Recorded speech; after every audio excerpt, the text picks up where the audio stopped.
Imagine playing your Tarzan.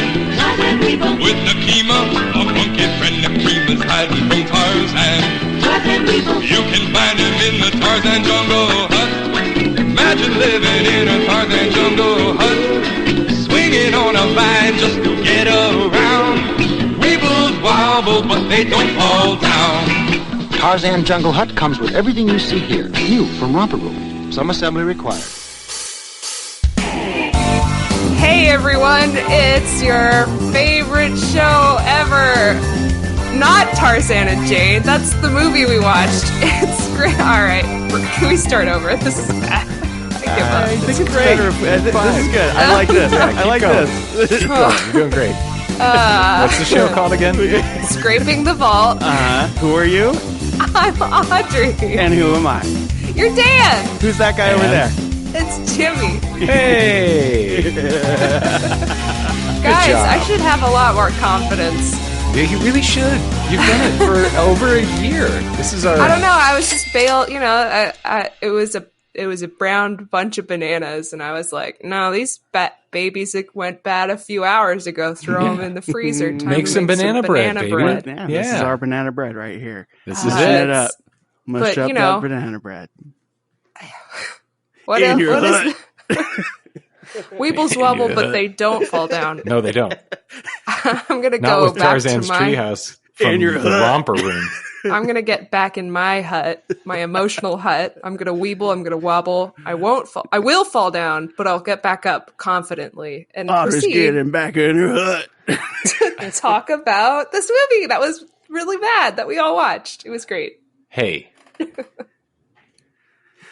Let's reserve judgment. Right. We shouldn't, you know. Yeah. Yeah, the movie came out in 2002. Yeah. Are we just doing this now? Or just jumping we'll do in? it. Okay, here we go. So oh, by the way, listener, Yes. we're doing a live show on July 6th. 100% definite at all the world's most famous improvisers. Full throttle. Yep. Paul F. Tompkins as Paul. He's gonna Don't drive forget down to this- wear a poncho. We'll be in the splash zone. Gallagher's right. going to be there. He's going to rant about racist stuff. J. Jonah Jameson. Yeah, all of it. We're rolling out the pink carpet. But no, seriously, I will be in Southern California that week, and Dan and Audrey and I are going to get together, and we're hoping to do a live show. We're going to get We'll our let you nails know done. more about it. And we're going to go get facials and massages. Oh, and then we're going to go on a pedicures. shopping spree. And we're going to go get our glamour shots done. We're going to get glamour shots done. Remember We when you could. worked at Nolan Mills? Olin Mills? Olin Mills Yeah. worked the studio. I was a telemarketer. And I got fired for not doing credit card fraud. Anyway, so... What happened in 2002 besides this film coming out? Well, in 2002, I happen to have the 29 moments and things that happened. Hope you're ready, because I definitely previewed all of them. So... Oh, my. Wow. I remember this song. Yeah, well, if you hung out with me around this time, you heard this song a lot. So, Lord of the Rings, The Two Towers, Star Wars Episode 2, Attack of the Clones, and Spider-Man were the three biggest films of the year. Halle Berry became the first black actress to win the Academy Award for Best Actress. And the last one. And Ben Affleck was people's sexiest man alive. He still Ben is. Affleck. In my I don't heart. get this. I don't get the hype.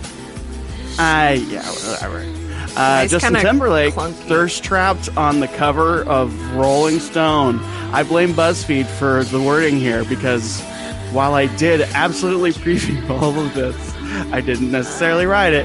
And he and Britney officially broke up. Oh no. Christina Aguilera entered her dirty era with the release of their second album, Stripped. Wow. The picture is hilarious. This Michael is taking Jackson me back. caused an international controversy after, I'm going to say that that's how it's pronounced, after he dangled Prince Michael II off the balcony of his hotel room in Berlin. That's the only weird thing he did. I don't care about that. Hey, the Osbournes came along. That was a show. And the Anna Nicole Show premiered on E! And let's see, Crank Yankers was a thing. Rapunzel Barbie was a thing. Ugly Dolls were a thing. Yu-Gi-Oh was happening. Yu-Gi-Oh! Yeah. Let's do. Eminem had an album. More people had albums. Nickelback was a thing. Avril Lavigne had some music that was anti-Britney. Alicia Keys was still doing things. The year kind of just sucked. I mean, if it was post 9/11 year. Yeah, that's true. Oh yeah. Disney released its animated classic Lilo and Stitch, and you know what else they released? They released a little movie called Tarzan and Jane. Wow. They did. But you know what else? I did a little digging myself, Dan, and I found the theme park attendance, North America theme park attendance for the year of 2002. They are in this order. The Magic Kingdom had 14 million attendees. That was down 5% from the previous year, which is interesting because it was post 9/11. Disneyland, 12.7 million, which was up 3%. Epcot was 8.3 million, down 8%. MGM Studios, 8 million, down 4%. Disney's Animal Kingdom, 7.3 million, down 6%. Universal Studios Florida in 6th place with 6.9 million, down 6%. But Islands of Adventure in its first full year, 6.1 million, which is up 10%. In the number 8 spot, Universal Studios Hollywood with 5.2 million, up 10%. SeaWorld Orlando, 5 million, down 2%. And believe it or not, coming in dead last, Disney's California Adventure, 4.0. That's a lot. 4.7 million, down 6%. In addition, Tokyo Disneyland received 13 million visitors this year, way down from nearly 18 million in 2001. Tokyo Disney Sea receives 12 million visitors this year. That's it. All right, I'm going to turn down the volume on the Cash Grab All-Star sound. And yeah, we're going to have one. There you go. I also did my own little bit of digging and found some belly button lint. Oh, all the way from 2002? Yeah.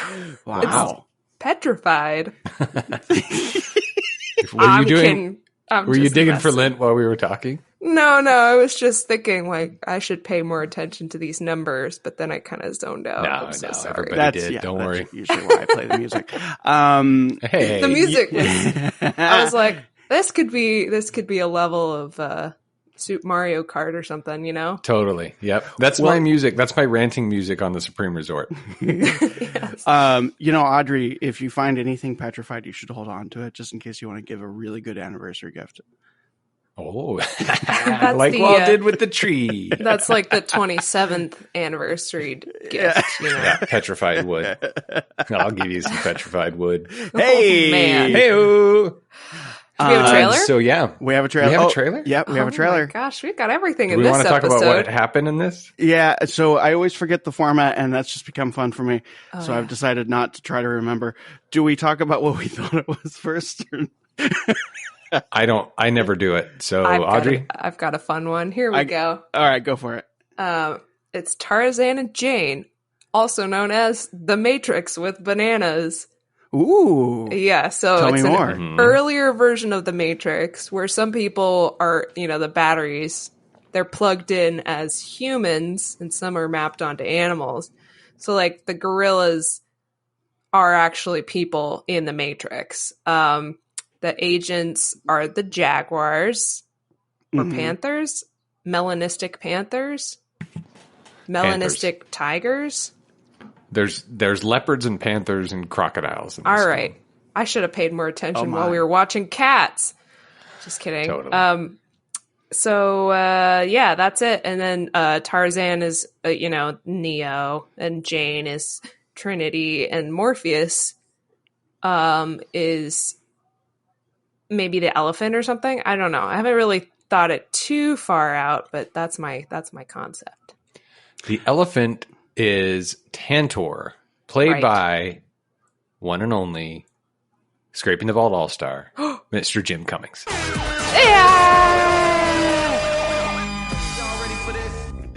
Lots of all-stars in this one, right? Yeah, I think so. We'll get into it. So here's what I thought.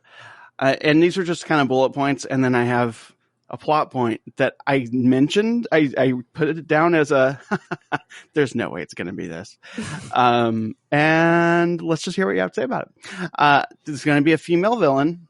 Rosie O'Donnell will be back, but only for like a very small amount. Like just enough that they can cover it in the trailer.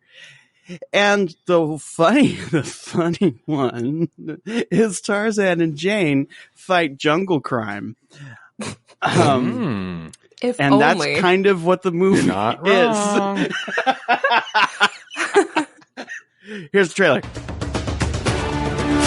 Disney's Tarzan captured our imagination and carried us away to a world of adventure. The story continues in an all-new movie.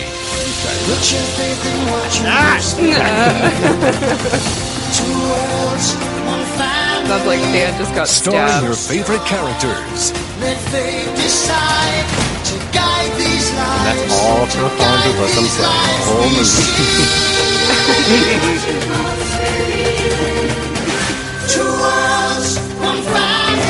Disney's Tarzan and Jane. Premiering only on Disney DVD and video. Yeah, they didn't. July 9th, 2002. What's missing from this trailer?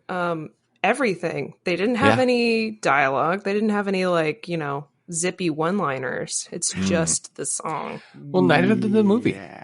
I think they Right. knew what movie they were making Foreshadowing. a trailer for.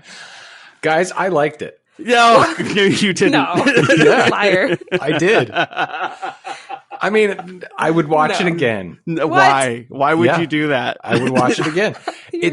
I liked it. No, I don't know. I liked it. This has got to How be a bit. could you? No, it's not. It really isn't. Listen, there was a through line. It wasn't No, discombobulated. there was- oh God. Okay. It was even the segments tied back to the main point of the thing. It was thought through. It wasn't segmented like let's just throw a bunch of stories together like the Cinderella one. It's all connected. You're being very generous. I liked it. Wow. I'm A shocked. rift has I'm formed. shocked. I'm legitimately shocked. It's because this is bad. It's bad. I thought I Nope. could trust you. So what did you like? Did Phil Collins perform at your college graduation or something? Phil Collins is Listen. sitting next to Jimmy Phil- holding a gun. Phil Collins babysitter or something? You mean like Robert? Listen, Phil Collins is only in this thing for 15 seconds. It's The amount too of time. long. It's too long. But it was the film was only 75 minutes. Maybe the Phil Collins part is too long. But I'm gonna try to convince you that it was a good movie. Wow. Did you get the pictures that I was sending to the group chat? Yeah, but those are from some deviant art stuff. No, that was actually from the movie. Every single one was from the movie. Huh? Is It looks Jimmy better on my pulling an screen. Audrey and watching the wrong movie? Lion King 1 1/3, right? Right. Yeah. That's what we talked about, guys. So, yeah, all right. So let's talk about it because we need to break this thing that I need to break it down. And I need to explain to our listener exactly what happened in this film. So, Tarzan and Jane. Yeah. We open with a lovely zoom in shot over the ocean to the jungle, through the thick vines to a mountain and beautiful waterfall. Oh yeah, So they waste that's a volcano. no time. Oh no my God. time. Oh is no, wasted. no! I thought the opening was like Breakneck the speed. production company preview thing. You know what I mean? Like at the beginning of a movie where you have the production company or the distribution company and their logo. That's what I thought it was. Yeah, and they have 3 seconds to do it properly. Also, I think this is the quickest CGI shot we've had so far. It is lovely CGI until we zoom in on Tarzan, who is very hand drawn. Oh God. It's the most hand drawn. The title card is up for 1 second, so blink Yep. and you'll miss it. Yeah.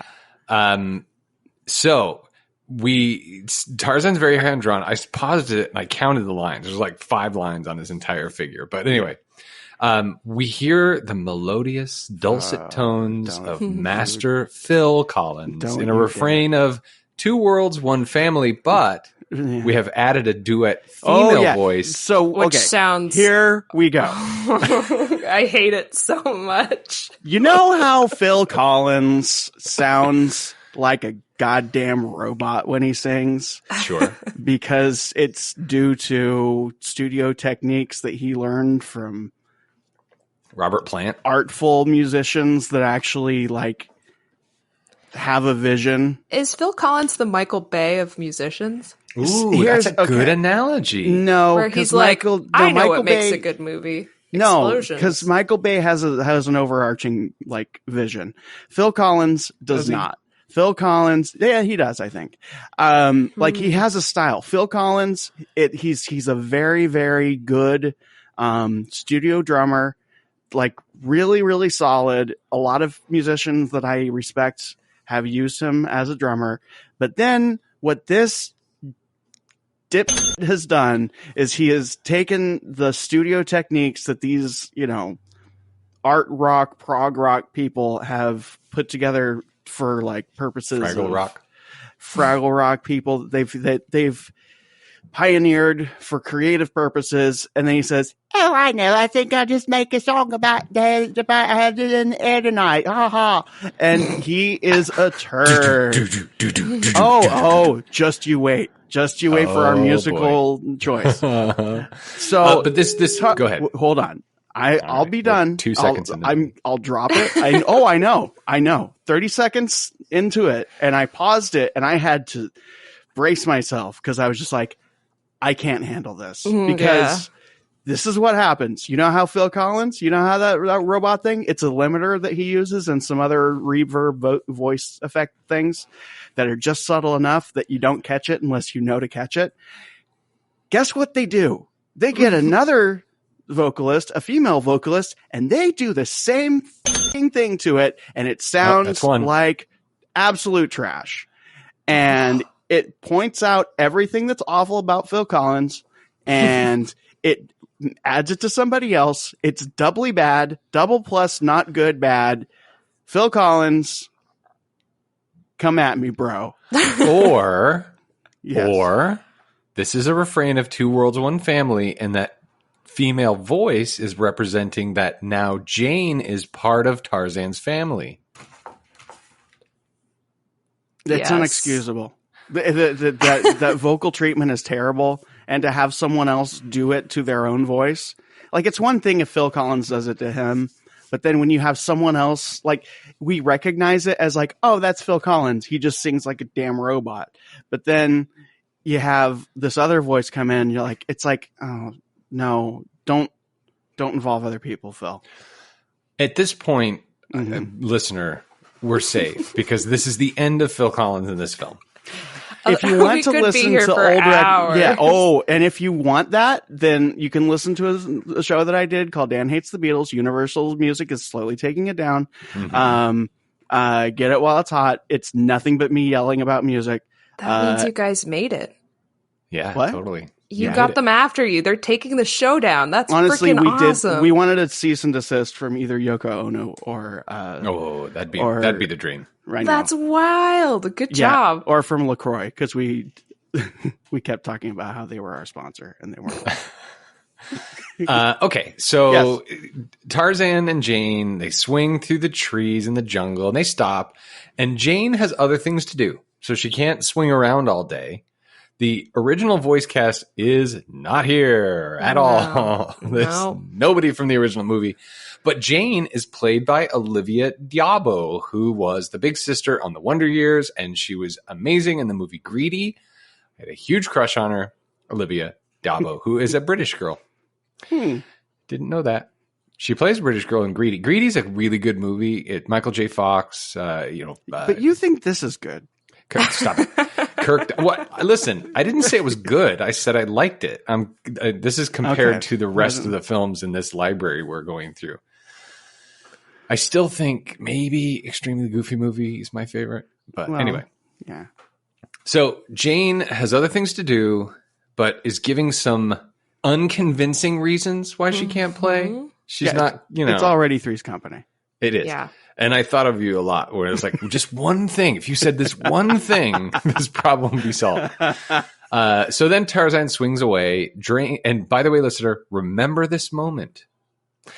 Jane turns to run off. Once the coast is clear, she runs into Turk, the gorilla, formerly played by Rosie O'Donnell, who did not reprise her role, but an actress tried as best she could. And Tantor, played by Jim Cummings, he's an elephant.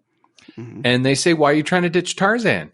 Well, today, you see, is the first year anniversary of Tarzan and Jane's marriage. Yeah? She explains that back in England, couples usually do something special for their anniversaries, so she's thinking about throwing a party.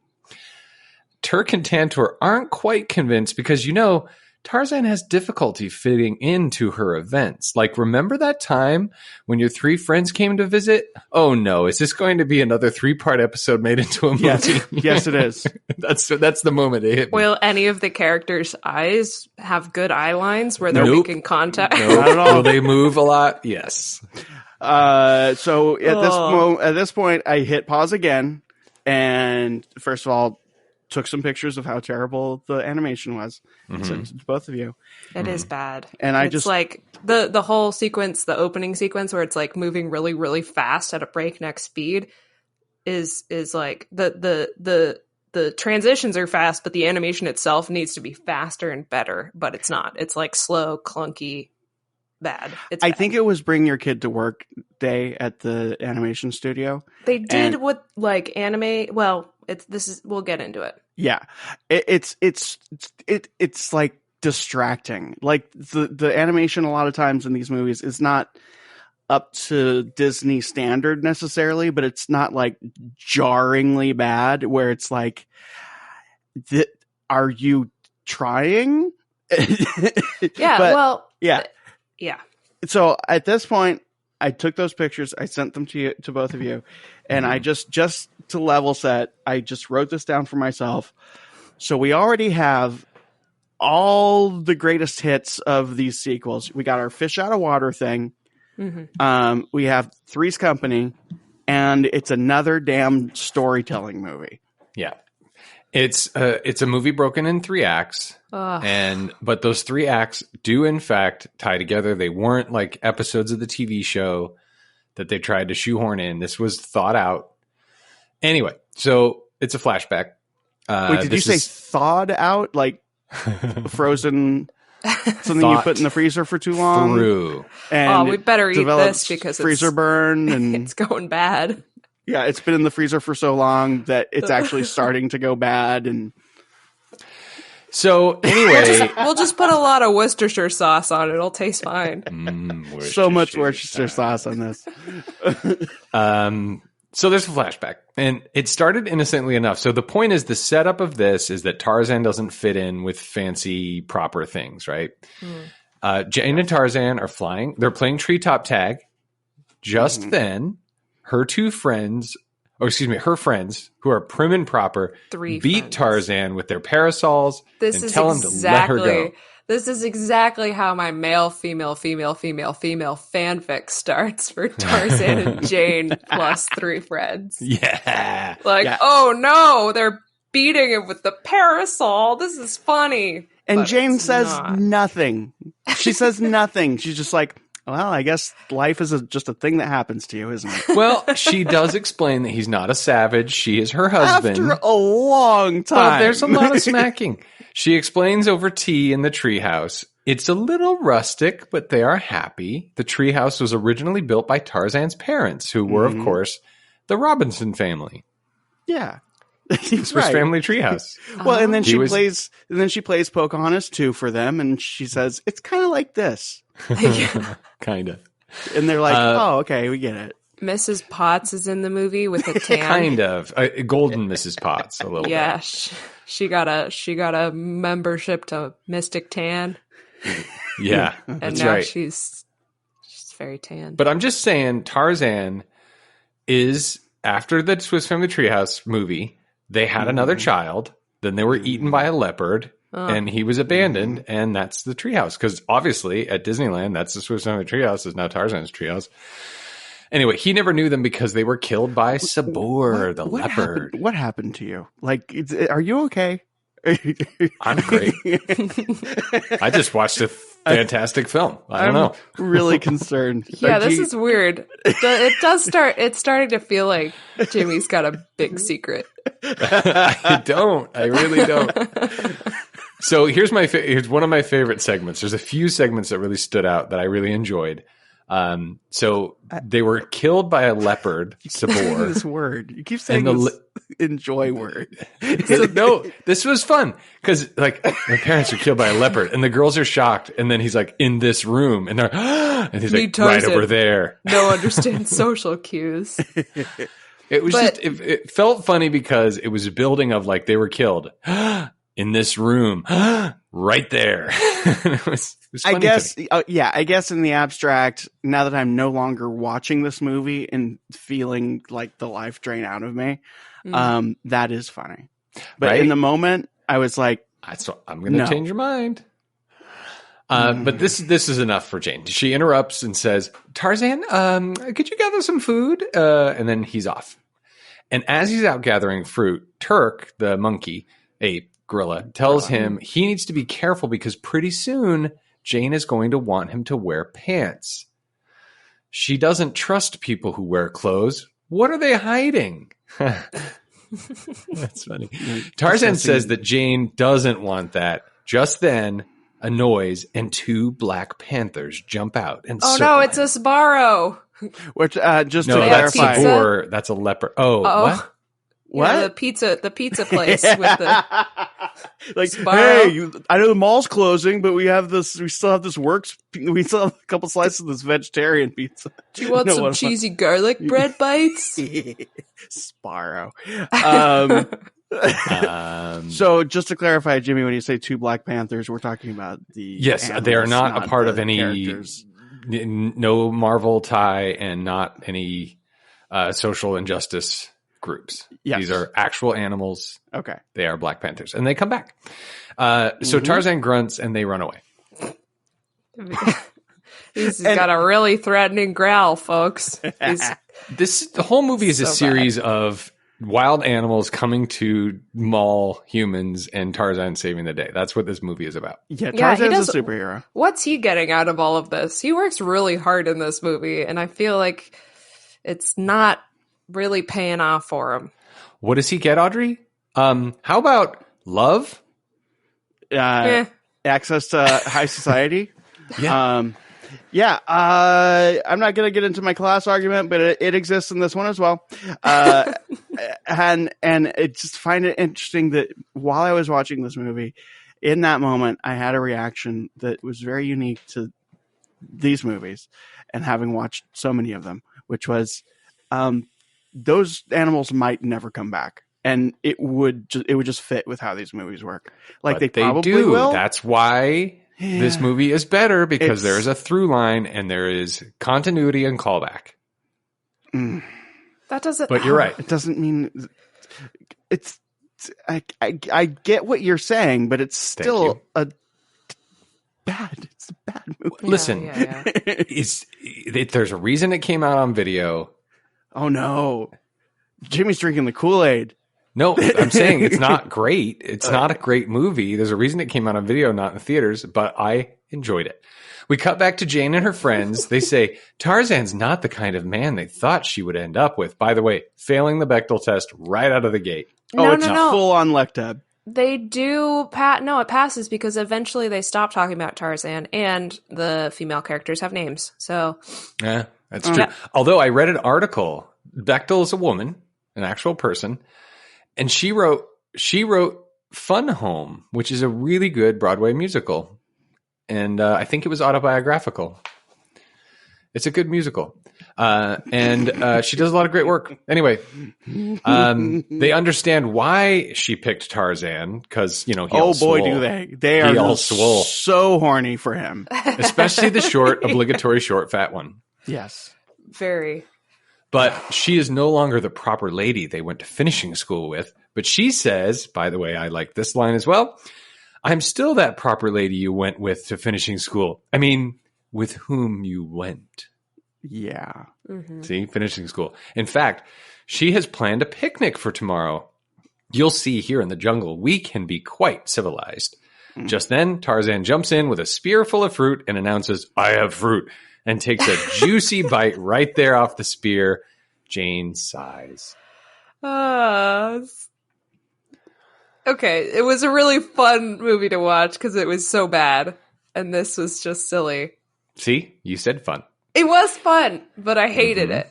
Okay. It's awful. Audrey hates fun, listener. Well, we know I hate fun. That's Yeah, well documented. You destroy fun. I kind of do. We cut to the next day. No, that's not true at all. You cut to the next day, planning the picnic. Jane is very excited because she was famous back in England for her picnics. She asks Tarzan, casually. Wait. Is that a thing? I didn't even catch that. It's new canon, and she said she was famous for her picnics. They're going to do badminton. So it's like someone being not only the best bouncer, but the second best bouncer She in was the a world. socialite. Like, Yeah. this movie's terrible. So casually, she asks Tarzan to put on his father's suit, which the leopard didn't eat. And then Turk, of course, at the window says, goodbye, vines. Hello, pants. But Tarzan refuses. And she's like, it has nothing to do with her being embarrassed by him, but that in civilized society, people don't wear loincloths. He says he is not going to be something he's not, and he swings away. We cut to the picnic. Jane in her proper dress, like the original OG dress that was then modified to be her new costume, but anyway. Yeah. So that way, if you want to go visit her at Walt Disney World or Disneyland and use concierge, then you will know exactly what to expect. That's right. But then you'll see a weird person in a full body stocking for Tarzan. Wait, what? Full You body don't know about stock. that? Oh, because they can't show that much skin?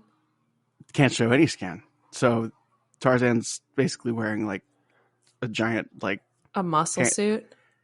more like pantyhose, body hose. Wow. I wonder if that's changed now that you can have tattoos and stuff. I don't know. You can be all swole. You can show tattoos at Disney? Yeah. Oh yeah, Employees It's totally can changing. earrings, facial hair, nose Yeah. rings. Wow. Yeah, They're all about inclusivity now. right. Employees can swear at the guests. That's right. This place has really Especially gone Mickey. downhill.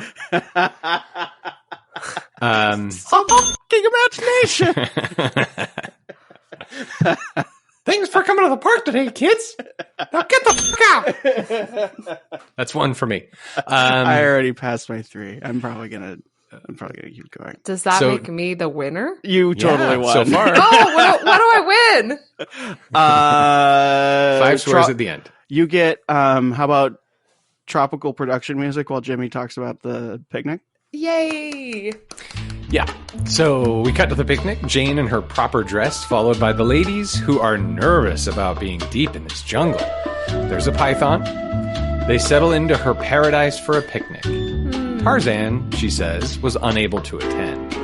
We cut to Tarzan sitting in a tree, and Jane's father comes up high in the trees to find him to discuss. Here I come, hello. Yeah, basically, he's the sultan.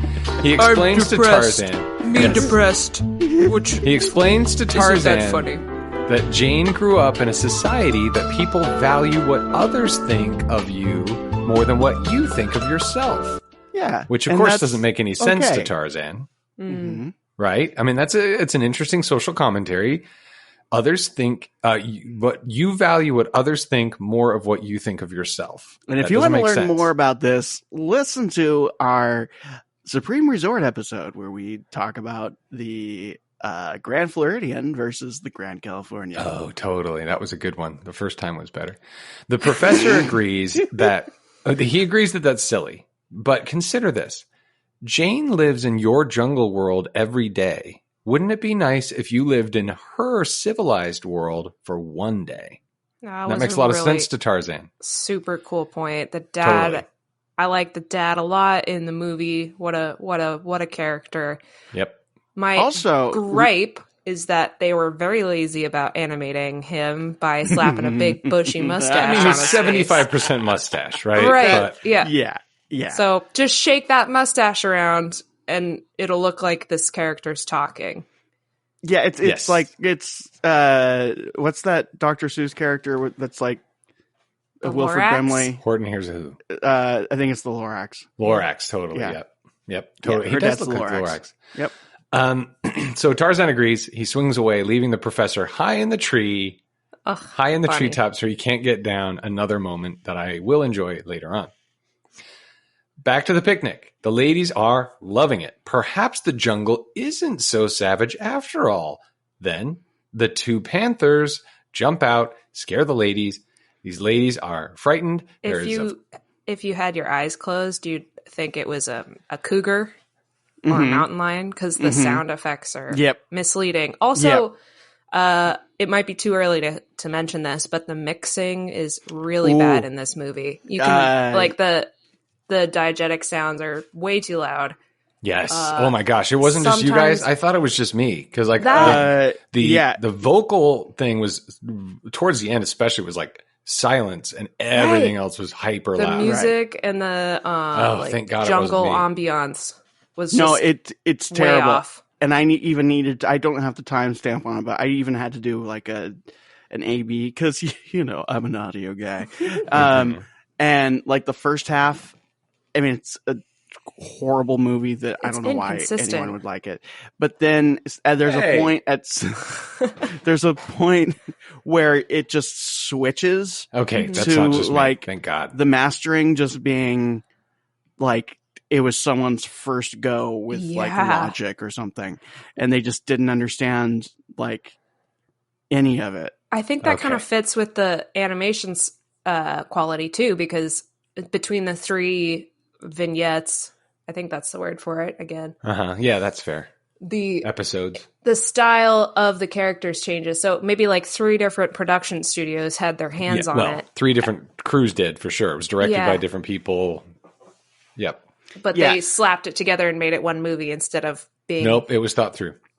No. Nah. I kept trying to think like, what does this movie feel like? And the whole thing really feels quality wise, all of it. It feels like, when you stay at one of those like off-brand hotels or motels rather on like Catella Avenue on the other side of the 57. And it's like, that's very specific. And they have like kind of princess and kind of pirate and kind of cowboy theming. And you're like, I think this is supposed to be a Disney connection, but they don't have the rights. They don't have the rights. And it's like, are they trying, or is it just they let their children in here one day and the kids don't know any different? Just like these movies, they're made for kids. They don't know any different. That's not a good excuse, though. Well, I'm not making an excuse. I'm just explaining. What happened to you? So the ladies are scared. I'm worried. There's of course, Dan, you're the defensive one. It's true. We're gonna gaslight you now. No. There's of course the obligatory short, fatter one who's all thirsty for Tarzan. So Jane pleads with these panthers, "Don't make us your dinner. Look at us. We're all thin." And then you cut to the chubby one who's sucking everything in. Yeah. And then she says, "The English taste quite gamey." They give chase up a tree. Just as the panthers are about to reach them, they run off because the tree is going to break. It does, and the ladies fall on the tree into the rushing river. 4 English roses ride big wet log. Wink. Whoa. Is that your next fetish movie? Yeah, that's my it's a series of fanfics or one shots, if you will. So like the first one is the parasol scene. That one's more fluffy and fun. And then this one is, this one's a little bit more hurt comfort because they're scared because they're going to ride down a river rapid on a big old log. And, they have to turn to each other for support. And then the third one I haven't written yet. Okay. But you can find all this on fanfiction.net. My author name is Audrey's Robinson Treehouse. There you go. You nailed it. By the way, the cougar sound effect that you're talking about, it needs just a touch more attention because, listener, if you're wondering, is it this very same cougar sound that I hear in Tarzan's like Treehouse? Everything and Tarzan's Treehouse, and like just the stock, like, oh, if I were to search for, if I were to say like stock cougar sound on YouTube, like the first result that shows up, or like if you watch Tim and Eric, it's the sound that the booger makes. I'm gonna take your word for it, which is a half bear, half cougar. It's a Cinco product. Yeah. It's that sound, and it's that sound several times. Or in the song the Rat-a-tat song, you know? They're like big hit. It's like wow, do do do do, yeah, do do do do, wow. And then the Panthers jump onto the tree with the ladies, and they approach. Jane tries to beat him off. Wait, that doesn't sound right. Just then, that's in Audrey's fanfic. Yeah. They hit the rapids and they smash into a boulder. The log splits in two. Panthers on one, Jane and friends on the other. The river divides, and the two parties float along their separate ways. Yeah, okay? And the size of the tree changes many different times. It sure does. Yeah, it's or the people change size. Possibly. I mean, probably it's the latter because the animation style, they just draw them different sizes, but the log is the same. This is the thing. Disney's like this gold standard of animation. I understand that, like, you know, you're going to have a few that aren't great. I get that. I totally, this is like, you would find this at like, the like Big Lots in the DVD, like it's like Tarzan with like spelled weird. It'd be like TRZ-ANNE. Yeah.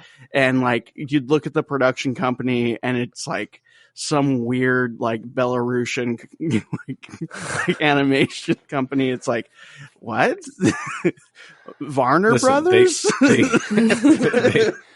They blew their budget on that opening CGI segment. They sure did. Or maybe it was all the royalties to Phil Collins. For that 30 seconds of audio. Yeah. And they're like, look, Phil, we have nothing else in this movie. We're doing the best we can. I don't care. It's still going to be a bunch of money. What does the Sultan have to do with this? All right. It's now dusk. It's now dusk. The ladies made it to shore and are not pleased with their predicament in this savage jungle. Jane assures them she's learned a thing or two from Tarzan. And if there's anyone who lives, eats, and breathes the jungle, it's Tarzan. Immediately cut to Tarzan and his friends at the picnic. Tarzan looking uncomfortable in his suit. He investigates the abandoned picnic. He sniffs around and can tell the Panthers were there. He smells around and is piecing together what has happened, and they're off to find Jane and friends. But guys, could have been Tarzan compromised. He compromised. He showed up in the suit. Yeah, that was a cool move. I really liked that. Yeah, and then he rips it off immediately because, you know, because they're not there. Yeah, well, people are here. They're here for the gun show, really. Well, that's true. And those cool dreadlocks. Am I right, ladies? Yeah. They are lovely, too. They're long and flowing. Jane and friends are lost and angry. Jane tries to assure them. She lightens their load by removing their proper attire, and they're off. Yeah, it's apparently Jane's fault that the jungle sucks. Yeah. Right? Yeah, but they're pretty mad. I like Jane because she like takes control and she says, "Hey, ladies, let's just listen to me. I'm going to keep you safe. Take off your stupid dresses." Yeah, take off the petticoats and not in the shoes and get more comfortable, live in the jungle. Yeah. There's a lesson here, guys, that we're going to get to in a second, but we all learn lessons. Tarzan compromises because, listen, Jane sacrificed her life to be with Tarzan in the jungle. So he sacrifices a day, puts on a suit. But he's got incredible senses, so he chases after him. And Jane, this is the lesson. Jane first of all, she lightens their load, and then Jane convinces the ladies to use the reeds to breathe underwater to avoid the panthers, That was pretty cool. who are also in pursuit. Jane then tells the ladies that they need to listen to her to survive and that this is the jungle, not a garden party, and she should never have pretended it was. Yeah. That's her lesson. That's her movement. Just then, the panthers attack and Tarzan yells and fights the panthers. It was too bright. His yell was missing so much. It was bad. I hated it. It's Thank terrible. You. That's right, Okay. Audrey. You tell Everybody, I'm angry. Ah. Yeah. But we're learning lessons all over the place. Come And the on, ladies, Jimmy, work with me here. Talk about how awful Get Phil mad. Collins is. Yeah. The ladies are quite impressed at Tarzan and are pulled to safety It by sounded like that. It was Turk like and Tantor. Yeah, it wasn't great. a musical theater Tarzan, not like a... It's like when musical theater people play like rock opera Yes, covers of yes, things, and they're all exactly. Yes. Got Like, I can make this sound more pop. I'm rocking. Yes, exactly. Anyway, so Tarzan continues the fight. Jane helps, and they knock the panthers off the cliff into the river. The ladies are converted. They tell Jane how lucky she is. And the next day, they give a sobbing farewell. They all but talk about his dick. Like, it's so Well- it's not. It's super horny. They're all horny for They're Tarzan. very flirty. Sorry. They're very flirty. Yeah. But by the way, in Act 3, they come back because, and I'll get to it later. They tell Jane how lucky she is. The next day, they give a sobbing farewell. Tarzan asks Jane if she misses London. Sometimes, but she really has changed, and she likes it. Then she challenges Tarzan to a game of treetop tag. Cut to the professor still high up in the tree where he coached Tarzan, who is still calling down for help. Cute. I thought that was funny. It was very That was cute. a really adorable button. I liked Exactly. that. Thank you Yeah, very that was much. fine. That was fine. But the transition here is where I was like, oh, damn, I forgot this was a story within a story. And I got Yeah. upset. Yeah. Because now we come back to the present where Jane's still trying to figure out what to do for their anniversary. Clearly, they can't have a party because Tarzan can't handle the high society stuff. Remember that? We're back to the present. There's some sidekick sight gags. And So they let's just say, remove him from society rather than saying to the high society people like, hey, we're in the jungle, so kind of like lower your expectations. which she does. At the end, she's like, listen, I was wrong. I should never have pretended this was anything else than the jungle. It is, and I like it, and I've changed, and I'm into it. Yeah, Yeah. Just saying. classist. So there's some sidekick sight gags, and they say 2-ton butt for the kids, I guess. Then Turk suggests a party for their 1-year anniversary is not the way to go. Clearly, we've learned that from our flashback. I kind of like that idea of like, for the kids, I guess. That's like Yeah, I mean, scraping the vault in a nutshell. yeah, you got to say 2-ton butts. I guess for the kids. Yeah, Yeah. maybe that's the tagline. That's the subtitle for Scraping the Vault. Scraping The Vault, I guess, for the kids. So I have a couple For the things. kids. Couple things in my memory notes. This movie is a cry for help. This is the Captain Kids buffet of movies. Which is, again, a ringing endorsement. Go ahead.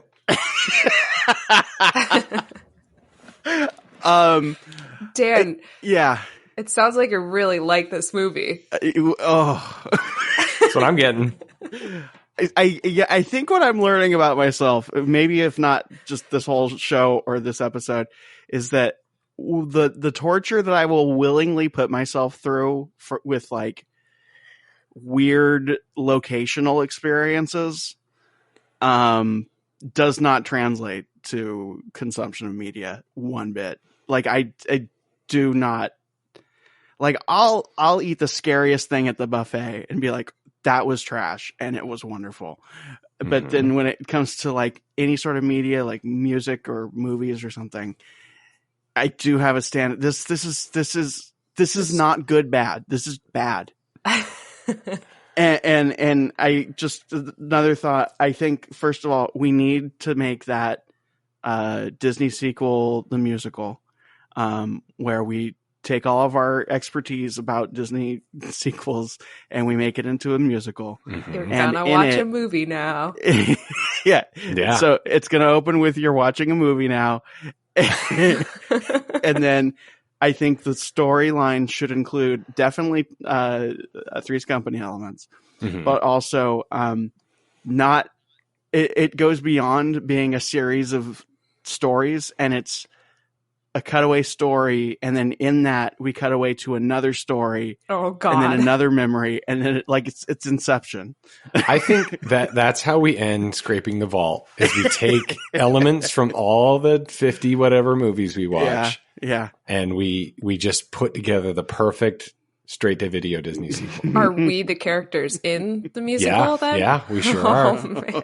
We write the music. I love this idea. So anyway, Jane agrees that a party maybe not the way to go for an anniversary, but maybe just a gift exchange. So Turk and Tantor are like, they're intrigued, right? They're like, what kind of gifts do people give each other in the civilized world?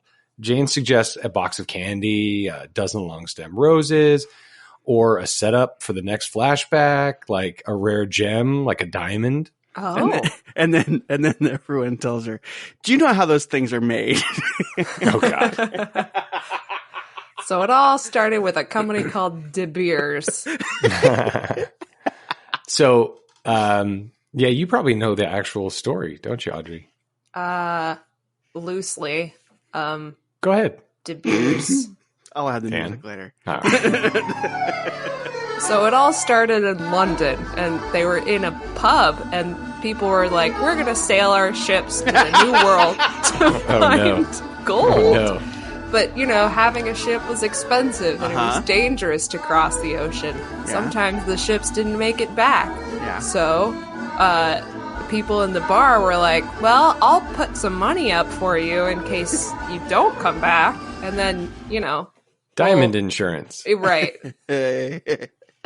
Yes. So Turk reminds her, remember the last time Tarzan gave you a diamond? Oh, yes. She sadly remembers it like it was yesterday. What I want to happen is for her to Transition just sound. go, "No, I don't," and they just move on. That would have been funny. I wanted to mention that another issue that I have with this movie, aside from like the bad mixing, is the really obvious musical stings for everything. Like, something funny's happening. Here's an oboe, like whoa, Wah, wah. or but it's every Or- 2 seconds, and it's like there's no dead air. There's no space for the conversation to happen. It's just like, quick, fill this dead air with a sound effect. Roar.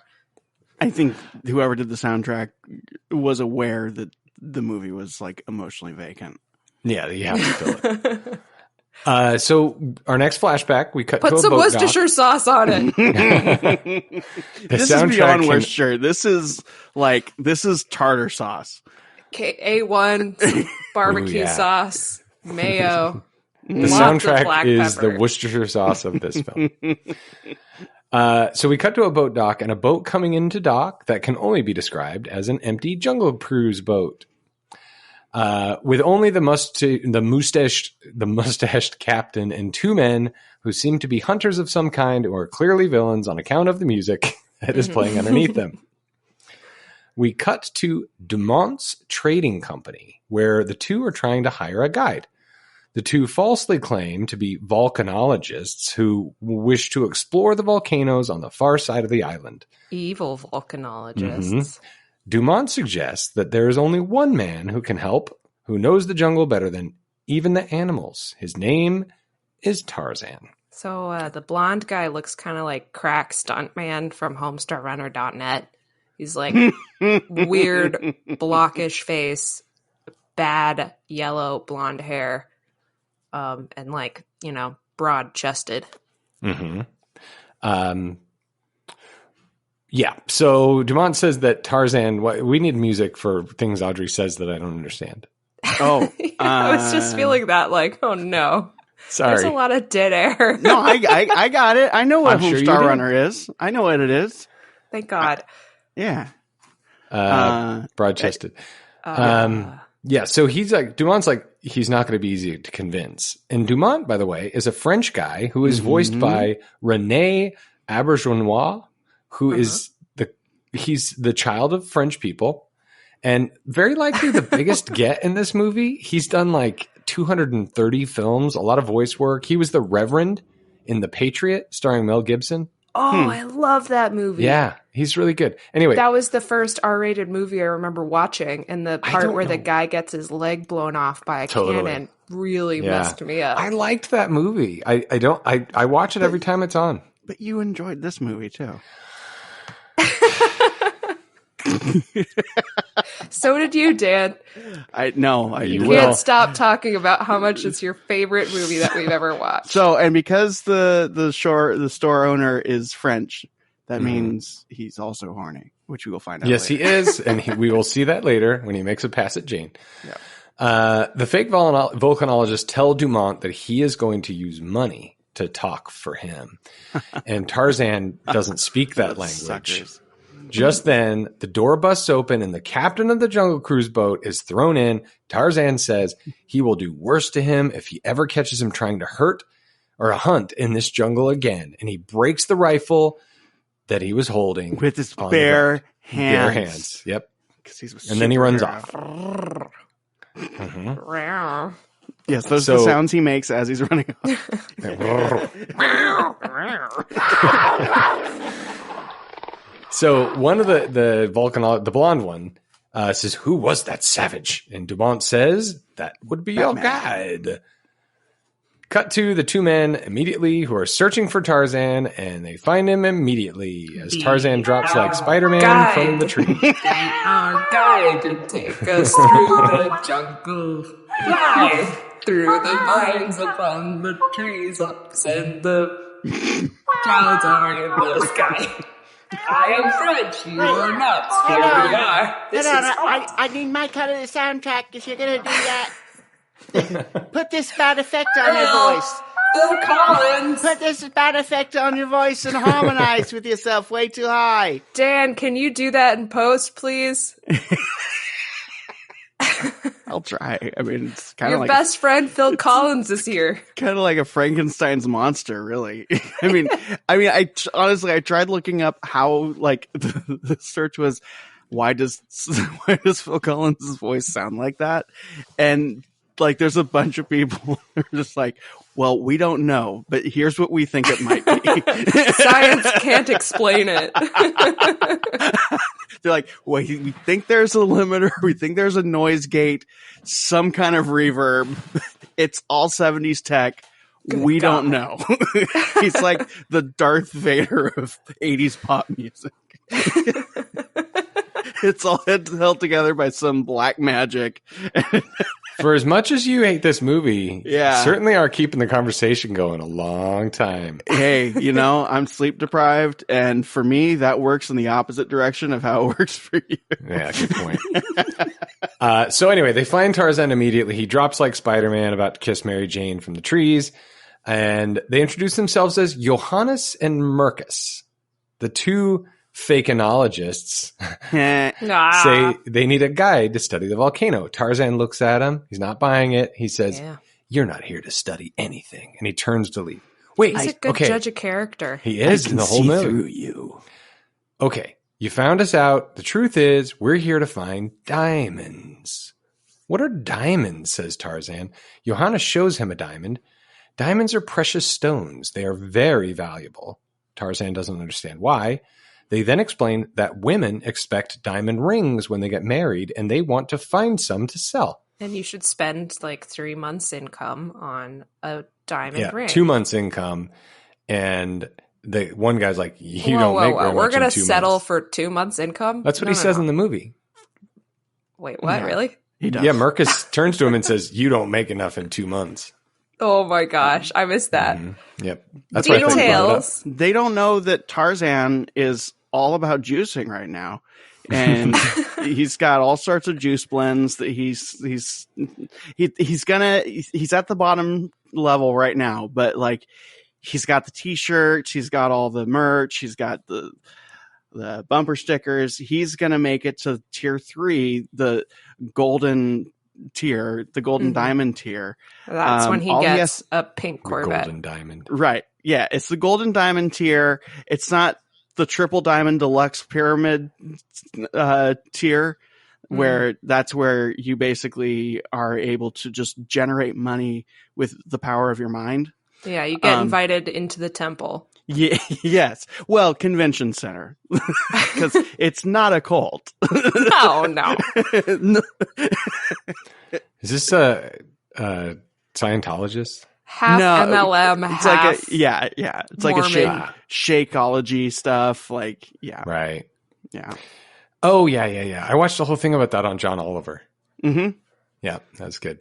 And if any of you listening to this are especially litigious, John Oliver and us have nothing but glowing things to say about those things. That's right.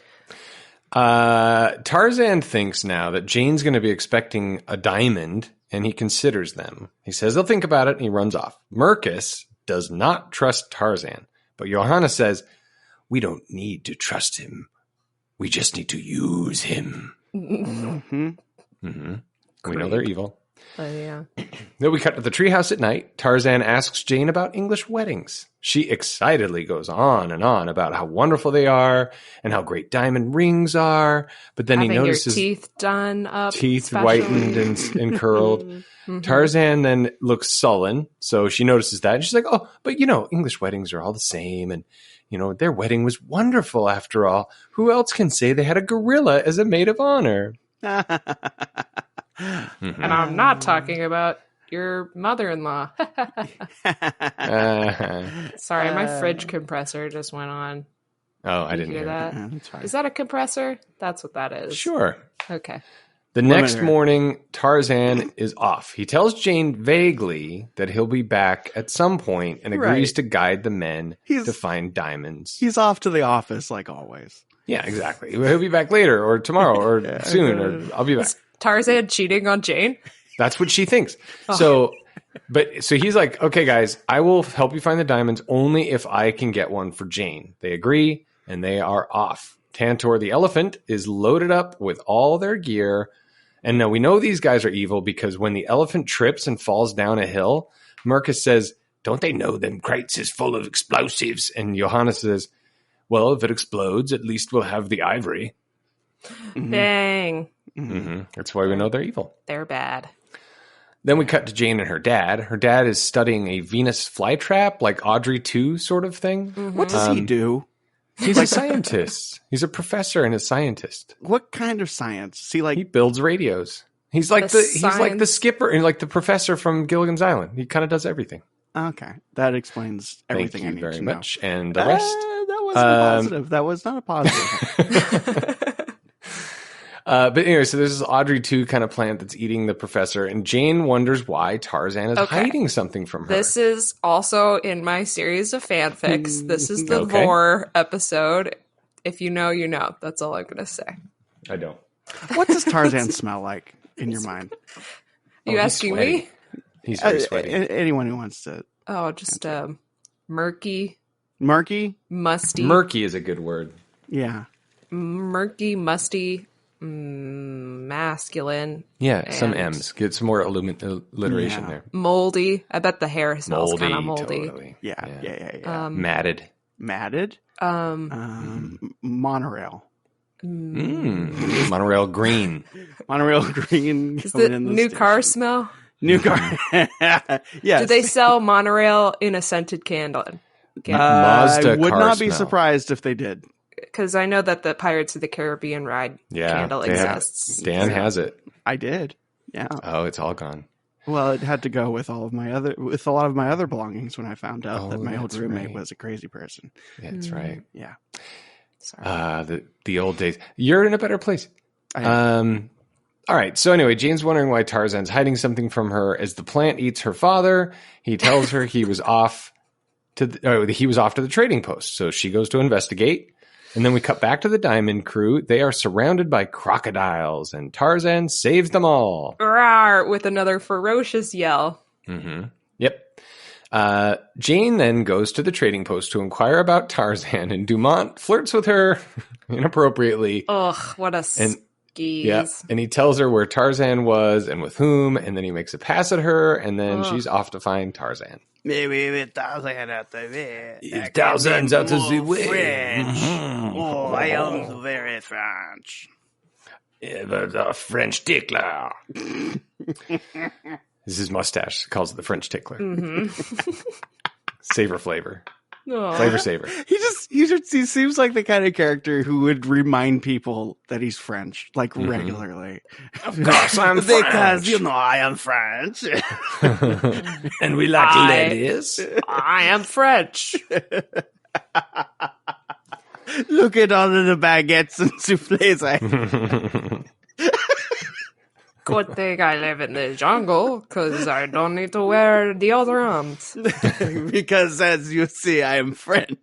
Have a souffle. That was really close to Marie, the baguettes. Back to Tarzan. They're nearing the volcano. Mercus is let's do you guys remember in high school when you learned about volcano shapes? like caldera and like. Yeah, what shape volcano would you say this one is? Oh, that's a good question. It's a cone. It's certainly cone-ish, but I don't know. It's a cone volcano. It's definitely not ash cinder. No, but And I I wouldn't saw some call it a cumulonimbus composite. clouds in the sky. Well, me too. Did you catch the cirrus cloud as well? And the cumulo, yeah. The strata cumulo. clouds? Oh, the strata, right? Oh, man. Tectonic. Oh my god. So we know cool kid slang, right? Let's make tectonic a new way to say cool. Oh, that is so tectonic. I happen to know somebody who can definitely get that moving. Oh, Asher. Asher's going to start. Asher He's going to make tectonic a thing. That's low-key tectonic.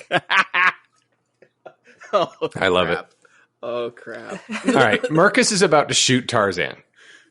This Mercus guy, he's just got huge trust issues. Yeah, he does not trust Tarzan at all.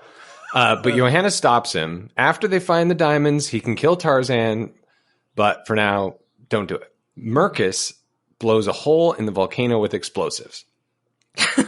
Jane, Turk, and Dad are in pursuit, and Jane can't understand why Tarzan is keeping a secret from her. Dad believes that Tarzan's a spy for some reason. Back in the volcano. The skills. Before we get back to the volcano, I just want to say this is a perfect improv scene because it's like a normal conversation made very silly by them doing some ridiculous action, which is swinging on vines in the middle of the jungle. Yes. And beautiful. Yeah, very lovely. So they're back in the jungle or the volcano, and they're digging for diamonds in the cave, and they find them, and they're rich. And this is when the audio goes terrible. Yes, thank you. It wasn't just me. They greedily collect the precious rocks in sacks. Just as Tarzan is deciding which diamond to keep for Jane, Mercus points his gun at Tarzan, and just as he's about to shoot, Jane kicks Mercus in the back. They scuffle. Then the two crooks run off, setting off explosives on their way out to trap Tarzan, Jane, and her father in the cave. They're doomed. Yep. These explosives have now caused the volcano to erupt. As the floor melts away, Tarzan pulls them to higher ground. This episode is low-key tectonic. Nice. Wow, Asher, I didn't know you were here. He's already making it a thing. Yeah, he left a skateboard in my room. So. Hey, man. Oh, okay. No, don't engage. You do not want to open this door. Please do not. Okay, we'll talk later. Bye, Asher. Yeah, you're right, though. It's low-key tectonic. There's a real good reason why we don't hear a lot of Asher on this show. Yes. So Tarzan climbs to the top of the dome of the volcano, breaks through, and pulls Jane and her dad to safety. And we cut back to the crooks on their way back to the boat dock when they're attacked by gators. Sparrow? Same gators. Also known as the Panthers of the Water. Water Panther. Water Panther. The conical volcano-nosed water panthers. Alive handbags. This one here is an especially dangerous water panther. The volcano erupts, and they surf on a rock. Yeah, So they surf on lava. Hey, They you surf guys on lava. remember that super cool scene from the first part of this movie where they're riding on a log down a river and they go over a waterfall? It's What if we that, replace but that with With lava. That's true. Exactly. And a rock. Tectonic. This episode low-key is low-key tectonic. Oh boy, he's still there. So we're almost done with this one. We're back to the crooks in the tree. They're waiting out the crocodiles, right? They're climbing up in a tree, but the magma is approaching so fast that just when it's about to be swallowed by the lava, guess who comes and saves them? Tarzan. And in flight, they drop the diamonds into the lava. We're back at the dock, and the two volcanologists are arrested and sent on their way. I was, for some reason, I imagined Iron Man, like the cartoon version, coming to save them. And I was like, yeah, why not? It may as well have been that. I think, I don't know if we touched on this, but during the suddenly vertical limit sequence where Tarzan's climbing the wall of the volcano, Yes. or maybe it was when they were riding the rock down the river of lava like a snowboard movie. Jane says something like, "Is this even possible?" She does say that, yep. And I don't know that it is. Dad says, "No, who cares? As long as it's working." But you know what we really want them to say is, "Who cares? As long as it's making money for Disney." They may as well just say, it's for the kids. Who cares? Yeah.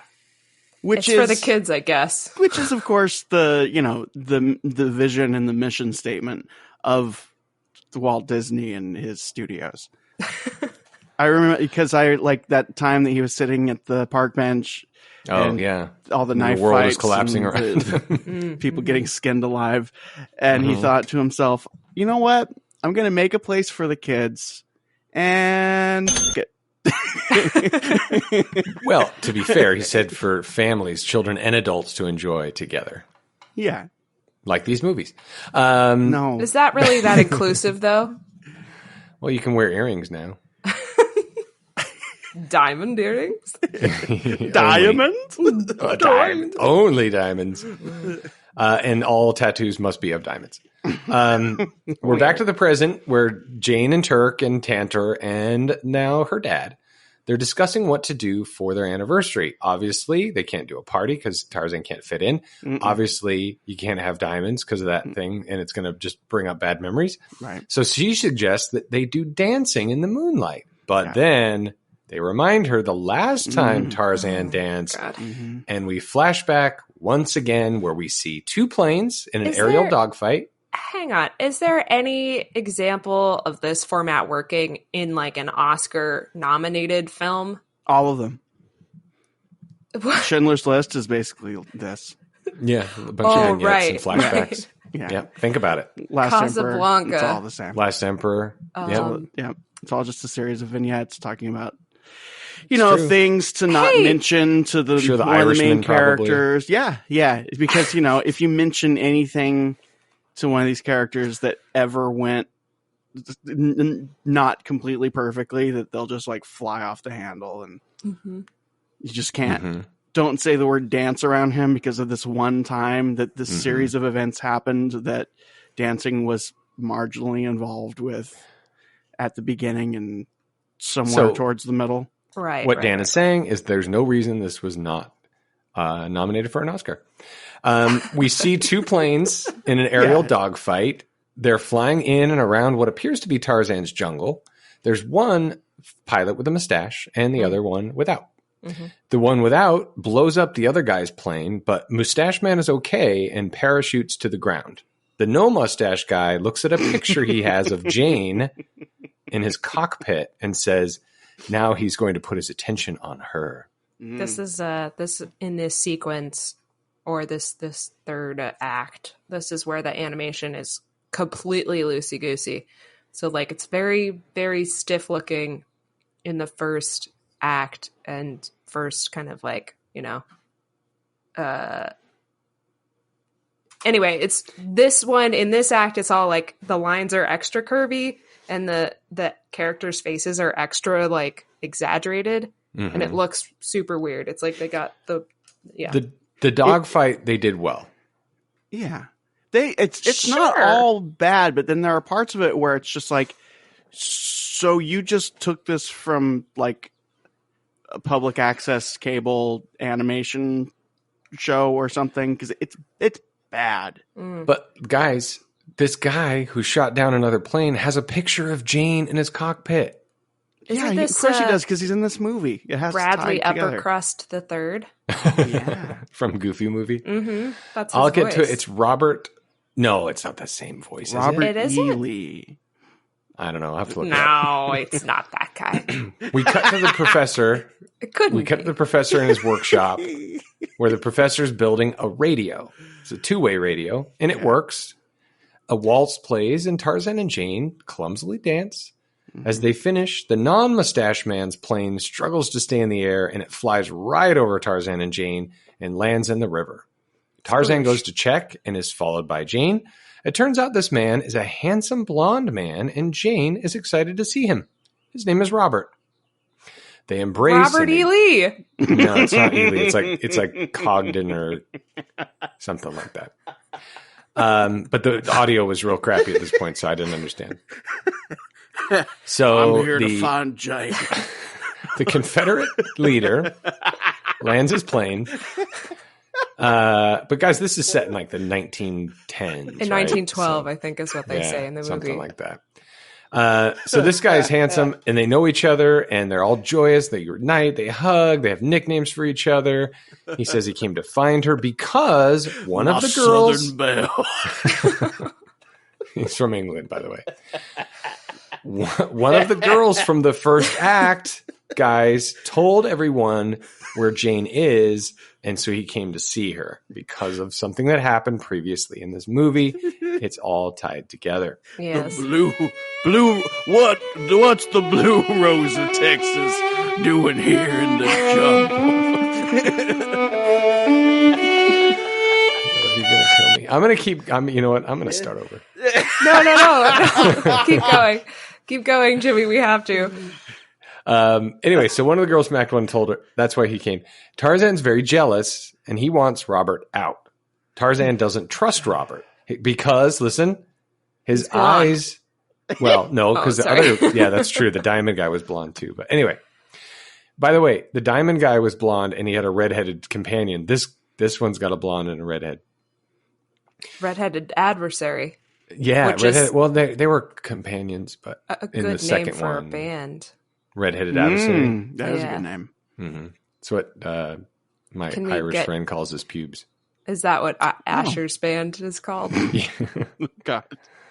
Is he still around? He's gone. He's gone to practice his ollies and kick flips. Yeah, he went with CJ and Michaela to the skate park. Mm-hmm. Oh, cool. I wish I could hang out with those guys. They seem really fun. Well, and they're real too. Yeah. Just like you. Just like all of us. So Tarzan doesn't trust him because his eyes remind him of Sabor, the leopard who ate his parents.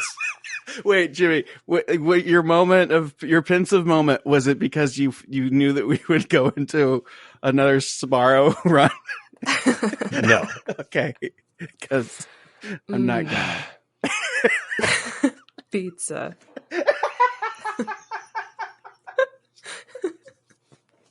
It's too bad we're not on video right now. Just then, the professor shouts in the distance, and Tarzan smells fire. They are off to find Dad. Here's the thing, guys. Mm-hmm. Tarzan has been saving people this whole movie. Mm-hmm. So Tarzan swings through the trees, and Jane follows, and she follows down a ravine. Just as Tarzan is about to save her, Robert saves her instead. The professor is engulfed in flames, but Tarzan can't quite reach him on the vine, so Robert puts out the fire with a fire extinguisher and saves the day again. I always have a fire extinguisher on my horse that I also flew in this plane. It's not Robert E. Lee.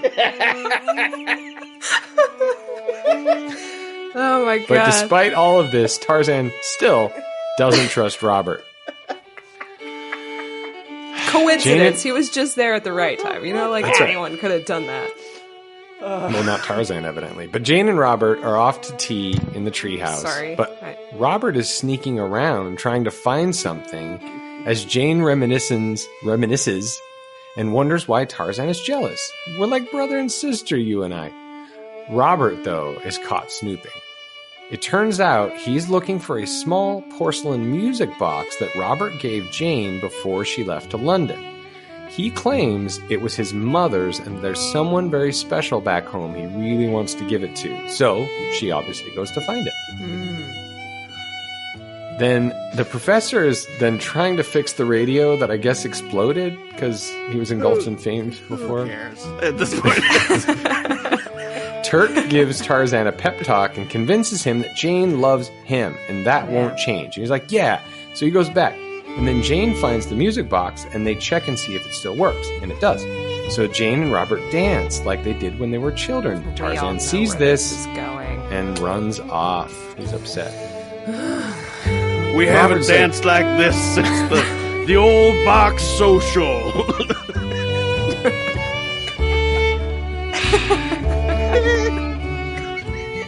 Dan? Yes. Am I on timeout? Am I on timeout? He is a British double agent, Dan. Give him a timeout. Give him the chair. Can I mute you? I can't mute him. But anyway, so Robert's like, maybe I should just leave. And then she's like, yeah, that's probably a good idea. But then she trips and she drops the music box, which turns out to be a British code machine. And Robert draws a pistol and he reveals that he is a double agent. Oh! It turns out he's working for the other side against Britain and gave her the music box because the British intelligence was on his tail at that time and he needed to lose the evidence. He's like, he's doing it for the money. And Jane's like, God save the Queen. And she steals the box and runs off. What a and cool... he follows, pistol drawn. I did it for the love of Texas. First of all, Robert E. Lee was from Virginia. Second, this is not Robert E. Lee. It's Robert, and he's British, and he's betrayed the Queen. Originally from Texas, though. Oh, well. Yeah. Anyway, he's also on the side of Stone Mountain. For now. They chase so he's got his pistol out. They chase through the jungle. He catches up with her. He draws his gun and threatens to kill her so she can't snitch. Then we cut to Tarzan and we hear a gunshot. Okay, this was big.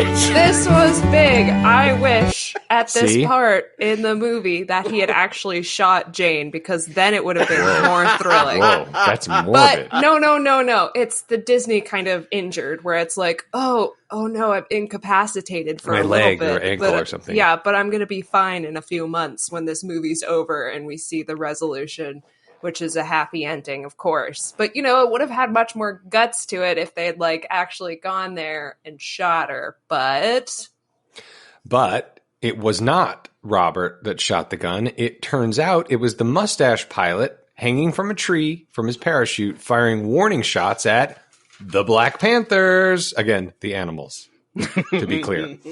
And when I say animals, I mean the jungle cats from Africa. They attack. Tarzan saves him. He saves the redheaded mustachio guy. Mm-hmm. It turns out this is Captain Nigel of the Royal Air Force Counterintelligence Division. Mm-hmm. He tells Tarzan that Robert is dastardly and fills Tarzan in on what we already know. Nigel Lincoln. Oh, God. Can anyone here do a Lincoln impression? The world has never had a Hello, I'm Nigel Lincoln. Watch me stand up. 7 years ago. Dan, you can do it. The world has never had a good definition. The word liberty. I gotta slay some vampires. I see you're getting bored. I'm gonna sit down and stand up again. You want to see my hat? Are you teenagers in the back smoking marijuana cigarettes? Sex separatists! Oh. Wow. That's what he said when he shot Lincoln in Ford's Theater. Thank you. This also, by the way, is not Lee Harvey Oswald. Oh, wait, what's his name? Lee Harvey Oswald. Oswald the Lucky Rabbit. Lee Harvey Oswald the Lucky Rabbit. Joke's on you. I wasn't enjoying this play at all. No, Lee Harvey Oswald shot Kennedy. Right. Yeah. Anyway. So we cut back to Robert. We're so close, guys. We cut back to Robert in his plane. He has kidnapped Jane and he has tied her hands together. He says, "Sorry for your uncomfortable seat." And she says she's fit to be tied. Oh. Because she's tied. They take off and Tarzan and Nigel, not Nigel Lincoln, give chase and they gain elevation. So Tarzan throws a spear tied to a vine and it connects with the side of the plane and Tarzan flies on the vine behind them. He climbs onto the plane and kicks Robert out of the cockpit. They fight on the wing while Jane takes the controls. Now, the professor's gotten the radio to work again, and he can hear Jane, who is radioing from the cockpit. He tells her all the wrong ways to fly the plane, and just as they are about to go over a waterfall, Tarzan stops the plane with the vine. Robert escapes, the vine breaks, and Jane is about to fall into the propeller. And out of guilt, Robert comes back to save them. They fly away, and Tarzan forces Robert to land the plane. Robert is arrested by Nigel. And we're back to the present. That was a pretty big character change. It was a pretty big arc, yeah. It was good. Yeah. I mean, he's still bad. He still got arrested, but he feels like he's going to get out of it. I don't think it didn't make sense for him to make that 180, though. Well, they were friends since childhood, and he's doing it for the money, but they're still friends. He still cares about her. I still have dignity.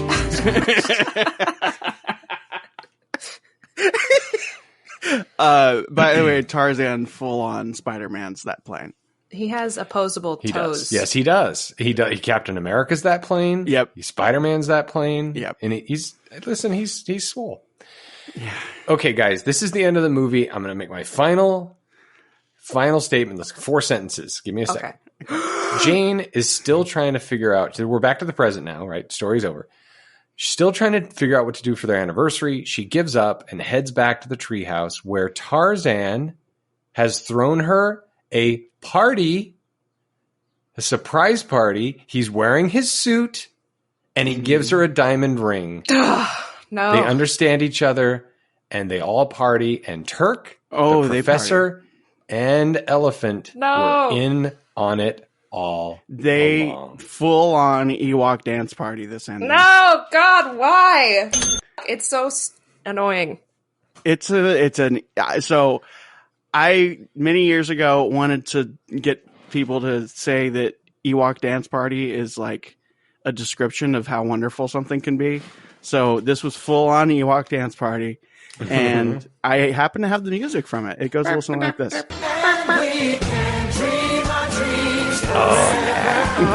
White magic, baby.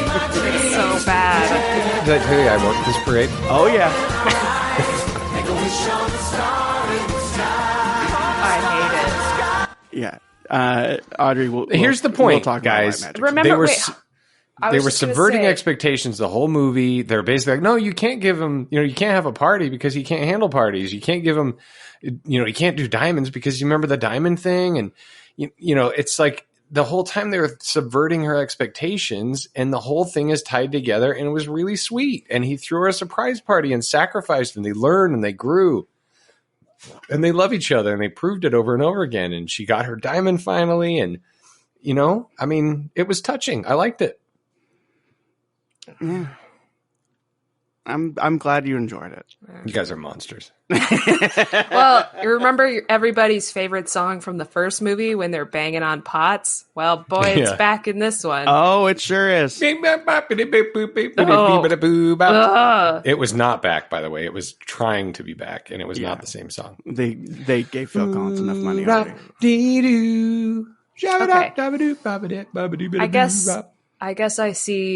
I guess I see the merit of them, going through the trouble of making those 3 important elements, which is wearing a suit. Don't let Jimmy bully you into like. Wasn't wearing a suit. It was having a diamond. Compromising.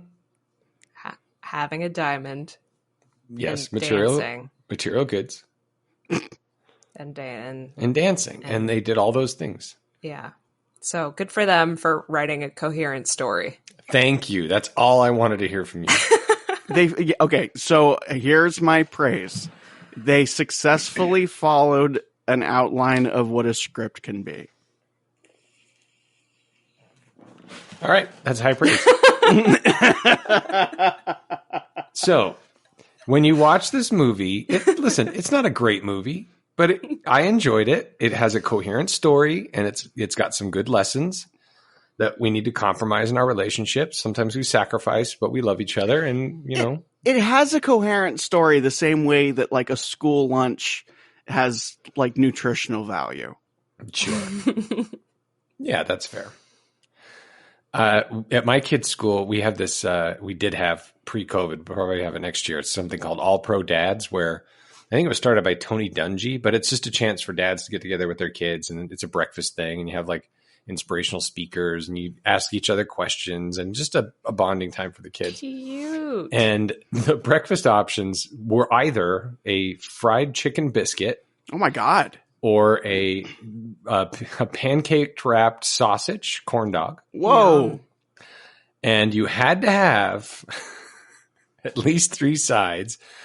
And my kids got Cinnamon Toast Crunch, but they had to have a cereal bar, which was a Cinnamon Toast Crunch cereal bar. Oh, those are good.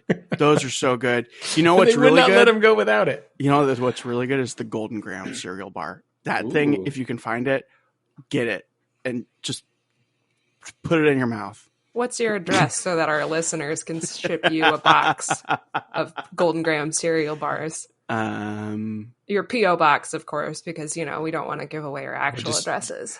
Wouldn't Send it to the improv theater. Or I was thinking it might be fun to send it to my old apartment. That might be fun.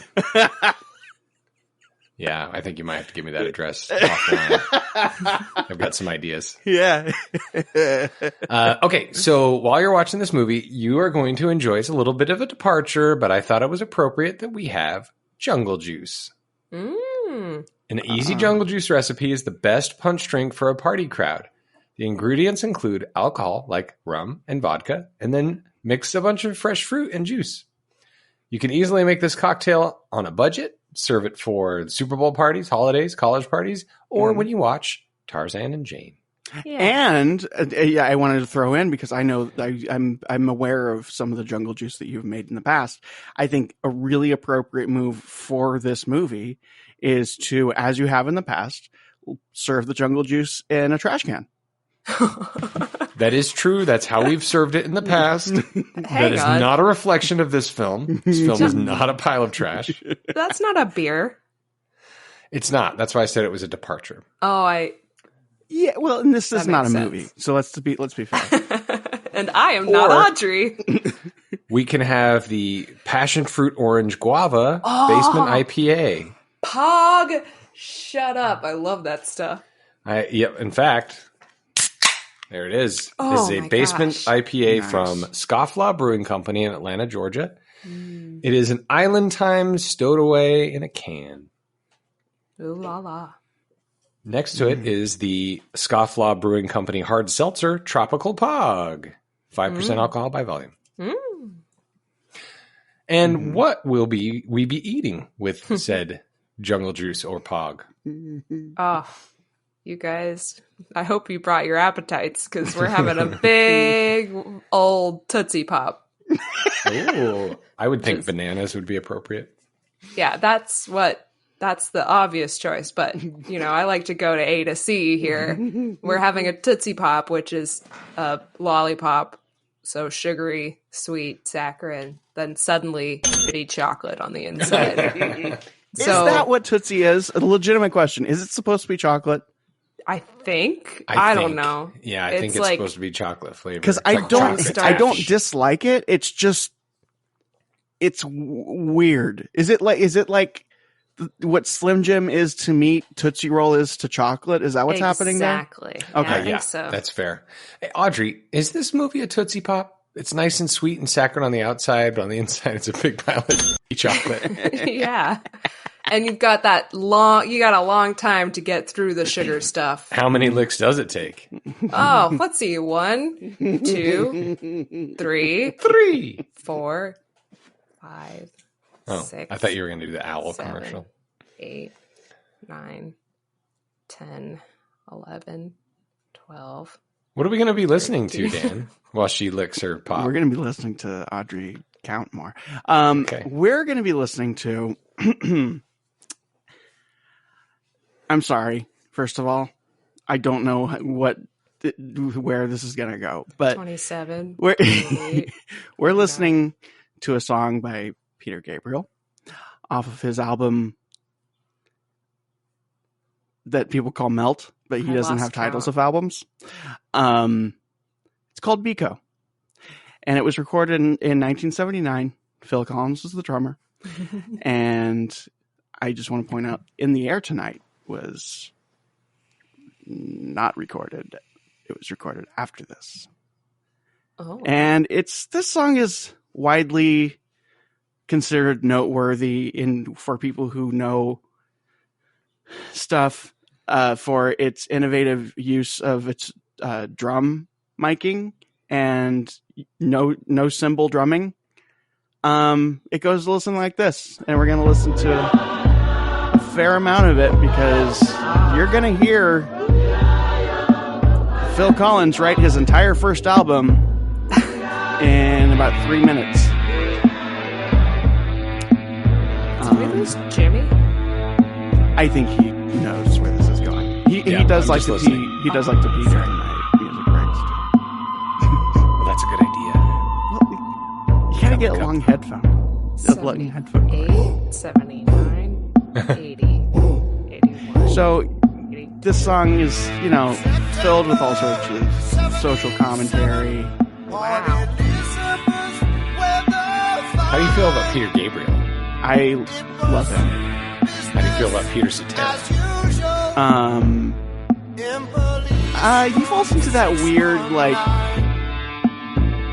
80s, 70s soft rock crap that I like. Like, I know objectively it's not great, but yeah. How about Peter Rabbit? Best friend. Peter the Apostle. You feel like you betrayed Jesus by denying him 3 times? I don't know what you're talking about. Peter Pan? See what I did there? Oh, hey, listen to that.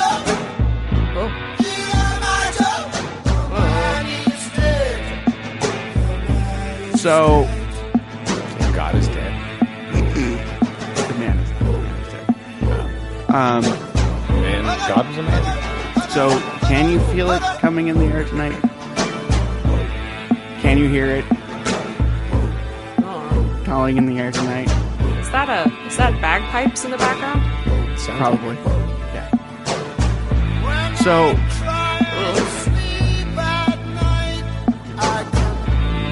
does it sound familiar to anyone? Just curious. It's definitely got a certain style. Yeah. All right. I didn't feel it coming in the air tonight. Yeah. I got it. Yeah. All right, guys. Well, I don't have the power rankings because clearly this is in the top. Wow. Power rankings have become a mess. I'm still not sure if you're joking. I liked it. All I'm saying is I enjoyed it. I thought it had a great message. I thought it was a good story. I thought that it was a cohesive story because I thought originally it was going to be Belle's Magical World of just nonsense. But it wasn't nonsense. It was intentional. And even if the 3 stories were separate stories and they didn't talk to each other, like, Infinity War kind of, cohesiveness, they tied it together well. Oh, sorry. I'm going to add that up. Go ahead. They tied it together well. I thought that the love story was really genuine. It was all predictable, but all these things are, as you know, I write beat for beat what happens, and 9 times out of 10, I write what happens next before it happens because I know what's going to happen. But it's just that's the tropes of these movies. But I enjoyed it. It wasn't like cringeworthy. It wasn't like blech. There were some fun moments. There were some fun callbacks. That final beat with the professor on top of the tree. There was some fun stuff. They did a good job, and I enjoyed watching it. That's I'm why I had less worried- notes than normal. I'm a little concerned, and this kind of fits our relationship in a way, and the trends that have happened. And if this is what's happening, I think this is going to get really interesting, because I think what might be happening is that I'm reaching a point where I'm just like, really? This again? Are you kidding me? Are you absolutely kidding me? No one's trying at all. And you're going to this place, I think, with it where you're just like, yeah, this is kind of just what these movies are. Yeah, exactly. And as long as we're there and we see what these movies are for what it is compared to a bunch of the other stuff, it was enjoyable. But will it be as enjoyable as A Very Merry Pooh Year? I see no reason why A Very Merry Pooh Year won't be like the most amazing, my favorite movie ever. There you go. I reread Exactly. The Tao of Pooh. I last still week. it's sitting so on my desk right now. I'm ready to poo it up. Yep. All right. Me too, which is why we need to end the show. Listen to our other shows, Supreme Resort. We're going to have some fun shows this summer. The Frontierland episode is coming out later this summer. It'll be our second anniversary show. Wow. Probably Happy in birthday. August. Yeah, second anniversary of the Supreme Resort. I think that'll be episode 40, maybe. We're gonna try to record it at Disneyland or somewhere Disneyland adjacent. With Natalie from Disneyland is going to be back on that show. Also, there's Ears Up in Depth, Disney News. There's Banter, Beskar, and Banthamilk. Just Banther Milk. Oh, the Banthamilk podcast. No just longer Banter bantering. Milk. Yeah, Banter Milk only. It's blue Banter Milk. And it gets everywhere. It's like sand, of course. Also, guys, I booked another trip at Concierge. I was able to spend some time with a family and do a complete touring plan. They had all their tickets and everything, and we spent several hours going through the different parks that they were going to go through each day, and we did touring plans together. I suggested that they don't do that restaurant, they do this restaurant. But that's what Concierge does. They will, and that's, by the way, no cost to them, and Concierge doesn't get compensated for that. But that's kind of the level of service. By the way, I booked Eric last night at Disneyland. Oh, I booked a trip for him. Yeah, I booked it. He's at the Disneyland Hotel in a standard view room. So we're going to be staying in his room. No, he's there the night before we get there. Okay. I'm so crushed I can't go. I know. We're bummed. But anyway, he's got a 2-day park hopper pass. So, I booked it on Concierge for Eric, who works for Concierge, and it didn't cost him any more money, and it was fun. I really enjoyed it. Anyway, so reach out to us. Please like us. That sounded pathetic. Rate us and review us. We need friends. We have some reviews. We only have one We only have one actual statement. Like Supreme Resort's got a bunch of them, but Scraping the Vault only has the one. So write something about us. I think you have fun if you listen to the show. It's a fun show. Audrey says things I don't understand, and Dan does vaguely. And then we say stuff Audrey doesn't understand. It's a lot of fun. Yeah. But yeah, feel free to contact us, Jimmy at earsup-podcast.com or jhunt@concierge.com. That's Dan at earsup-podcast.com, and Audrey can be reached at Jungle Street, number 8. Because I live in the jungle now. Whoa! Treetop vine swinging. Anyway. Hey, Asher. Did Asher come to your house? Yeah, we're having tea right now out of a very tan Low-key tectonic. Low-key Yeah, that's tectonic. right. All right, It's a our next low-key episode hang. coming out in June is A Very Merry Pooh Year, and then we will hopefully record live 101 Dalmatians 2. Oh, yeah. I mean, missed opportunity, 102 Dalmatians, but whatever. That's true. Patches, London Adventure, and it was a lot of fun, guys. Thank you as always, and until next time, Be kind. be kind, and rewind.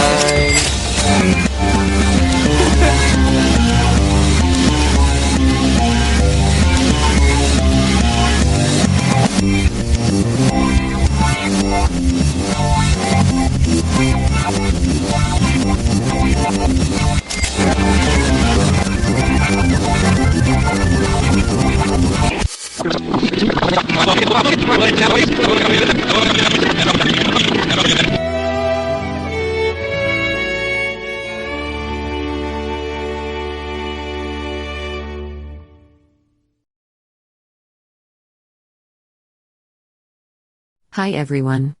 It's Asher's mom. My name is Beth Ann, but you can just call me Killer Bee. I'm terribly sorry that Asher has been bothering you. He's just so rambunctious and has so many interests. Basically, he's a cool kid. Anyways, thanks for keeping an eye on him. He's just so full of energy. It must be from being so cool. Anyways, I'm also a real person.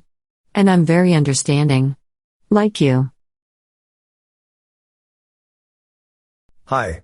Sorry to bother you. What did she just say to you? Was she talking about my son, Asher? Sorry. I'm Rob, Asher's dad. Also a real person. I'm just concerned about Asher and want the best for him. Beth Ann means well, but I think she just lets him get away with everything. Anyways, I saw you move in a while ago and didn't have a chance to say hi. I'm very busy as well as very concerned. Let me know if Asher gives you any trouble. He hasn't really been the same since his real mom moved to Mexico for an easier life. I'll let you go now. I have to take an important call for my business job. Because I'm also a person. And Asher is a cool kid. And Killer Bee is understanding. I'm busy and concerned. I get to be two things because I got a promotion at the toilet store where I work. Catch you later.